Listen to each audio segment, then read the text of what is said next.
And then I discovered a Disney movie I'd never heard of. A full feature animation from 2012 called Arjun the Warrior Prince. An hour and 36 minutes, it's not bad. And yes, I have not heard of this movie before. However, I have heard of Arjuna, from Indian mythology. Would kind of make sense to make a Disney movie of some of his life. It's not all of it, but some of it. The mythology is a story called Mahabharata, the story of King Bharat and his descendants, of which Arjuna is one. These stories are old and numerous. The story is sort of set about 1500s BCE, so fully in the Bronze Age.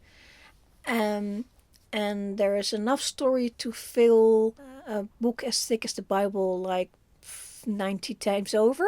So there's a lot of story there. There's about every character in it. There is a story of their youth and their adolescence, and then what happened after, of so many characters. So I was thinking, I decided to open this movie without checking any other than Arjuna Warrior Prince. That's good enough for me. I'm going to watch it. I don't need to know more. So I was kind of expecting them to do a story of when Arjuna was either a child or a young man. There was a time where he went to train, and he not sure when he met Krishna, but he also met Krishna at some point, and they had a couple of adventures together as well. So there's a lot of stuff you can do in like a one-off movie. There is no effing way you can do the entire Mahabharata in one movie. But then we started to watch it, and it's going, they're going to do all the story beats of Mahabharata in here. I'm going, what? The Mahabharata itself starts with the story being told to a princeling, who turns out later, you find out that he is also much later descendant of this line. The Mahabharata starts with the story being told to a faraway descendant of them, and then the entire story unfolds in a Shirazada style of way of telling. Many, many stories. And so this film also starts with a princeling being told by a nurse story of young Arjuna. And then you get flashbacks to Arjuna and his youth. The problem with it is, who is the target audience of this thing? It's not us, because we never even heard of it. It's not publicized outside of India. It is in Hindi. There's no English, as far as I know, there's no English version of it, nor was there meant to be an English version of it. There is just Hindi with subtitles in many different languages. So us here in the West, we are not the target audience. But if the target audience is India, which kind of makes sense, there's actually, when the thing comes on, there's a Disney logo and there's another logo. And if you look up that other logo, it's a subsidiary of Disney producing in India. And so a film made for India in Hindi, and there's like over 1 billion people in India. So it would make sense to do a full feature animation for India. Sure. But first but that I saw was, the moment you see it moving, it's 12 frames a second. On the whole, Disney is always 24 frames a second. This is 12 frames a second. That's why it was, Yes, it's this is what the peanut gallery was doing. Yes, of course, but you get an hour and 36 minutes out of it instead of the usual an hour and 15 for more other animations. So I understand it's annoying when you have a lot of action shots, because then I notice it very much. I know other people notice it less, but I notice it a lot. So not great. So made for India, not made for us, but in India, the Mahabharata is a story that is as known as the Bible stories. Everybody knows this story. Nobody has to ask who is Arjuna, who are these people. Absolutely not. Everybody knows it, and um, not only know the characters, they know the stories intimately. And then if you start watching the movie, and I don't know the story intimately as well, because I was introduced to this story in the Peter Brook movie. It's a miniseries, actually, 5-hour miniseries. I saw it as a movie thing. That does the story pretty credibly for something that's only 5.5 hours long. And then soon after on BBC, they put on the actual Hindi Mahabharata, had come out like just before. So I think we were watching it in 1990, and it came out in 88. The 94 episode version of the story, and they I'm assuming they do quite a lot of it, if not all of it. And you want to squeeze that into an hour and a half movie? What the F? There's no way. And you can do like a bunch of the story beats. And the second problem with it is that the story is from 3,500 years ago. And some of the things that happened 3,500 years ago are not very PG and should not be in a Disney movie. And the events that are associated with these really bad moments are in this movie, but they're so toned down, they're almost unrecognizable. There are a couple of things that I want to commend this thing for. There is a moment, and it's pivotal in the story, where Bhima, one of the brothers of Arjuna, becomes, and he's a good guy. He becomes so upset because of events happens that he does some brazen killing and rendering of people. Not unusual in this story, but unusual for Disney certainly. And this, if they're gonna go do a war in a Disney movie, then you better do a war. And they left that one in. One of the few things that are not Disney-like, and I think somebody went to bat for this moment. They said it has to be in here. It's pivotal. The other one is where in the original story, a whole lot of things happened, and I can't tell you what happened. It's too much. And if you know, you know. Arjuna has said something wrong to somebody who shouldn't have said anything, and they cursed him, and they had to go in hiding anyway, because plots, lots plots. And he decides to go into hiding as a female for about a year. So for a year he is trans. He doesn't stay trans, so he's not that kind of trans, but it's 3,500 years ago. And they left it in. Okay, so that's two big pluses for this thing. It's Disney, so it's very pretty. That said, I did put on this color shirt for a reason. The whole thing is about kind of this color, which India is very colorful. Why? It wasn't colorful enough for Disney. God.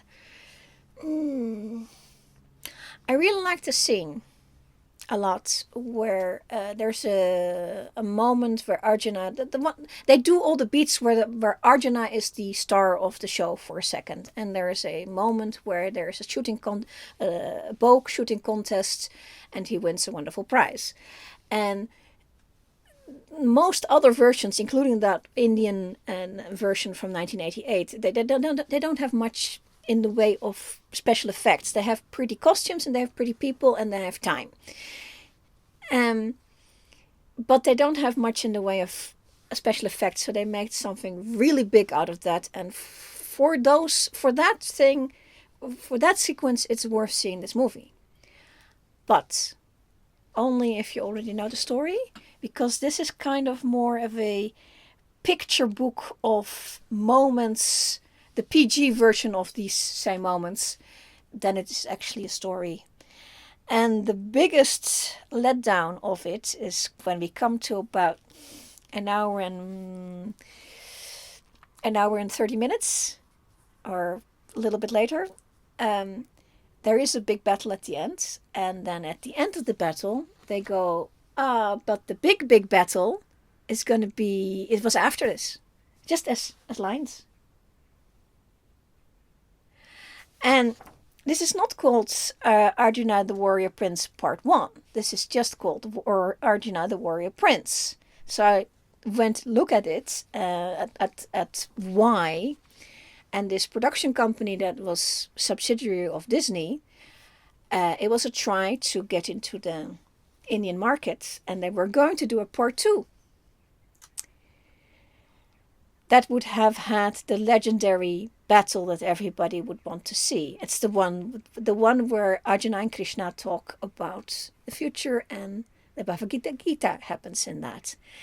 And you want to do that, and you want to see that. So I want my other hour and a half, please. But this movie, as pretty as it is, would have I think an Indian audience would have been disappointed. It's too fast, too rushed. Oh my God! Yeah, I can see an Indian person being disappointed, and then it didn't make enough money, and so Disney said no on Part 2. And I think the entire subsidiary went away of the company. Yeah, the problem with Part 2 is that you have to do the entire 18-day battle, and that means a lot more killing and a lot more death. Yeah, but if they'd done it in the same style, it's still not enough, because between these two movies, if they'd done a full hour and a half, so you have 3 hours to do this entire story in, is still not enough. I mean, even the Peter Brook one, if you're interested in this story and you've never seen it before, I can highly recommend the Peter Brook version. But even at 5.5 hours, it is not enough. He has to leave a bunch of things unsaid, but at least he can do the stuff that Disney had to cut out. He does it because he's doing grown-up stuff. He also did a Hamlet, so he's in that business. But 5.5 hours is still not enough. If you're after the Peter Brook one is a really good introduction. You get all the points enough that you can now follow the story. If you run into it somewhere else and just feel bits of it, oh yeah, that's this part that goes there. And I'm not sorry that I watched that entire Hindi version, all 94 parts of it, and we also watched the Ramayana and the Krishna Purana. Not sorry, but it was a lot. I can understand if you don't want to watch that, but this is not a good. This Disney movie is not a good introduction into the story. And for the people who know the story, it's not good enough. So I understand why it failed, as pretty as it is. But also, if there's no English dub of it, and then preferably with some really interesting voices, there's nobody going to be watching it that doesn't know the story. No, but this is not a thing that people would be watching if they weren't interested in watching it in the Hindi and with subtitling. So I can understand why there wouldn't be. I know there's a French subtitled version of it on DVD and Blu-ray available. So I think probably gets more traction in a country like France or they're happy to watch it, and they're not so worried about things that Disney might be worried about. I'm really sad that there's no Part 2, because it feels very unfinished. That's sad. I hope there's enough time to maybe do a Part 2. It's only like 12 years old now, so I have no complaints about the production. I have no complaints about the acting. I have a little bit of complaint about some of the looks of some of the characters, like the 5 main brothers, the Pandava. Yes, Arjuna is one of the handsomest ones, and his two younger brothers are notably very handsome. But Yudhishthira should also be handsome, and he's kind of not. Um, and another a problem is that if you watch this and you are not familiar with the story, is there so many people and so many names, and the introductions are not great. That's a problem. And then they also do a bit of jiggery pokery with some of the storylines, like the little princeling at the beginning comes into the story at the end, which he shouldn't be. He's he's a couple of generations later, so it's a mess. Yeah, this is kind of a mess. I can highly recommend the Peter Brook one. I will maybe do a review on that if people are interested in that. There's a lot to be said. Yeah, not everything that Disney makes is great, even feature animation. And that is my opinion, and I'm sticking to it.